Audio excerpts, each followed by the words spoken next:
نحمده ونسلم علی رسوله الکریم اعوذ باللہ من الشیطان الرجیم بسم اللہ الرحمن الرحیم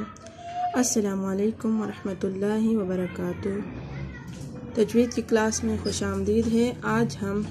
میم ساکنہ کی حالتیں پڑھیں گے، یعنی میم ساکنہ کے احکام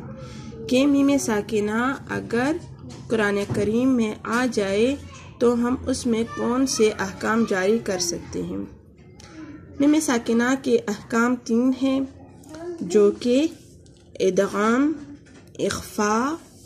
اور اظہار کہلاتے ہیں، یعنی ادغام کا قاعدہ جاری کرتے ہیں، اخفاء کا اور اظہار کا۔ اس کے علاوہ میم ساکنہ میں کوئی اور قاعدہ جاری نہیں ہوتا۔ میم ساکنہ کے بعد اگر میم متحرک آ جائے تو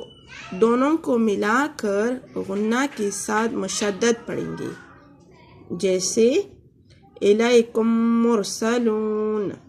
الیکم مرسلون، اسے ادغام شفائی کہتے ہیں۔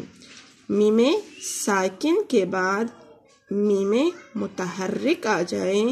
یعنی ایک میم ساکن ہو اور دوسرے پر کوئی حرکت ہو، زیر زبر پیش میں سے کوئی بھی حرکت ہو تو اس کو ہم میم متحرک کہتے ہیں۔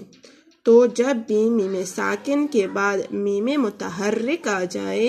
تو ہم میم ساکن کو اس میم متحرک میں ادغام کریں گے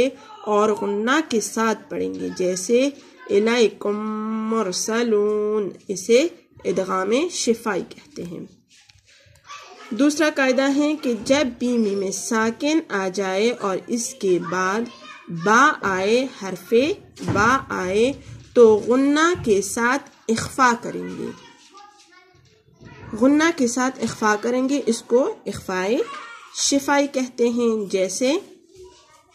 وما ہم بمعمنین، وما ہم بمعمنین۔ یہاں پہ میم ساکن کے بعد حرف با آیا ہے تو ہم یہاں پہ اخفاء کریں گے، یعنی توڑے سے غنے کے ساتھ میم کو اخفاء کریں گے، چھپائیں گے۔ وما ہم بمعمنین، یعنی میم جو ہے اس میں سے جلدی سے گزر کے با کی حرف پر آ جائیں گے اور غنہ کے ساتھ یہاں پہ اخفاء کریں گے، وما ہم بمعمنین۔ اس کے بعد ہے کہ جب بھی میم ساکن کے بعد میم اور با کے علاوہ، حرف میم اور حرف با کے علاوہ کوئی بھی حرف آ جائے تو وہاں ہم اظہار کریں گے، یہاں پہ اظہار کا قاعدہ جاری کریں گے اور غنہ نہیں ہوگا، اس کو اظہار شفائی کہتے ہیں۔ حرف میم بھی نہ ہو، حرف با بھی نہ ہو، میم ساکن کے بعد میم ساکن آئے، اس کے بعد میم بھی نہ ہو اور با بھی نہ ہو، کوئی سا بھی اور حرف آ جائے حروف تہجی میں سے تو ہم اظہار کریں گے، غنہ نہیں ہوگا اور میم کو ظاہر کر کے پڑھیں گے، اس کو اظہار شفائی کہتے ہیں، جیسے لم یلد ولم یولد، میم کے اوپر ساکن آیا ہے، اس کے بعد یا آیا ہے اور یہاں پہ بھی میم کے بعد یا آیا ہے جو متحرک ہیں، لیکن ہم یہاں پہ نہ ادغام کا قاعدہ جاری کریں گے اور نہ ہی اخفاء کا قاعدہ جاری کریں گے، بلکہ یہاں پہ اظہار ہے، ہم میم کو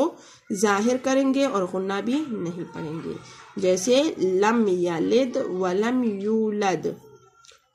علم تارا، یہاں پہ یا آیا تھا، یہاں پہ تا ہے، علم تارا، علم یجعل، تو یہ ہیں اظہار شفائی۔ خلاصہ کہ جب بھی میم مشدد میں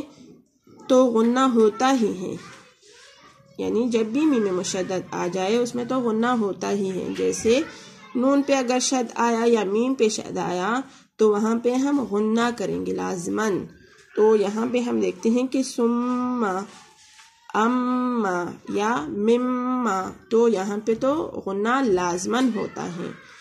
اسی طرح میم ساکن کے بعد اگر میم آ جائے یا با آ جائے تو بھی ہم غنہ کریں گے، لیکن اگر میم اور با کے علاوہ کوئی حرف آئے تو ہم غنہ نہیں کریں گے، اظہار کریں گے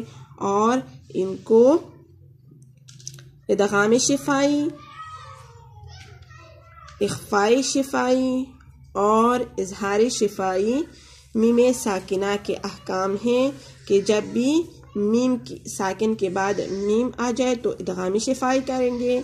اگر میم ساکن کے بعد با آ جائے تو اخفاء شفائی کریں گے، اور اگر میم اور با کے علاوہ حروف تہجی کے 26 حروف میں سے کوئی بھی حرف میم ساکن کے بعد آ جائے تو ہم اظہار شفائی کا قاعدہ جاری کریں گے اور اس میں اظہار کریں گے، غنہ نہیں کریں گے۔ یہ تھے میم ساکنہ کے احکام۔ انشاءاللہ العزیز کل نئے سبق کے ساتھ دوبارہ شامل ہوں گے، تب تک کے لیے اجازت دیجیے، اللہ حافظ۔